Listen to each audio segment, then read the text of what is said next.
Yun mga boss. Ayan, unit natin Estrada 4N15. So pumunta tayo dito sa Plaridel. So galing pa tayo ng Sindangan. Lumayo tayo dito para retina natin unit. Ayan, naka-check engine siya. So ibig sabihin ay low power siya. So pag ganito yung problema ay butas yung bulsa mo, so i-scan natin. So ito yung lumabas na trouble code P0638 throttle equator control range. So ito kailangan natin na ayusin. So step by step tayo dito. So bali ito na yung natanggal na throttle body. So ipakita natin kung ano ang sira dito. Yan ang dahilan na bakit palagi na lang umiilaw yung check engine. So yan, wala na talagang mga ngipin. So mga nipis na. So gagawin natin dito ay palitan ng bago kasi hindi na to ma-repair pa. So medyo may kamahalan talaga ang presyo nito, nasa lagang 18,000 pesos. Lumipas sa isang araw ay dumating na yung bagong order natin, galing pa to ng Cagayan. So naka-unbox tayo. Oh, legit talaga.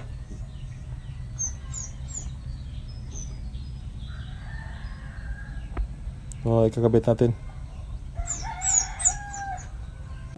So fast forward tayo dito.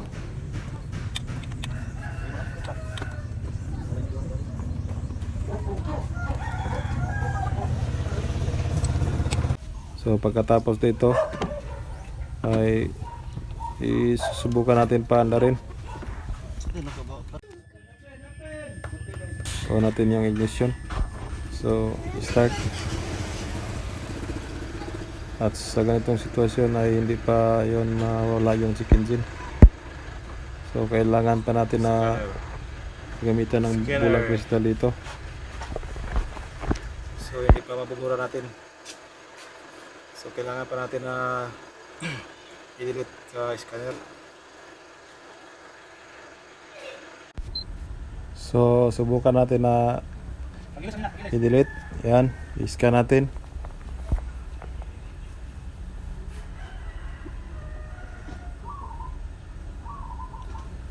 So daming trouble code nakabasa dito. So never mind na lang, clear. Ayan. So wala na yung trouble code. So balik tayo. So yan, wala nang check engine dito na makikita yan. So off natin. Start. So wala na. Goods. So pagkatapos dito ay road test tayo para malalaman natin. Let's go. So ito, road test tayo. Naabutan tayo ng gabi dito. So medyo matagal tayo na nagtatrabaho. Abutan tayo ng 4 na araw dito sa Plaridel. So di bali na lang, at least naayos niyo yung sasakyan ni Sir. Maraming salamat po sa panonood niyo. God bless po.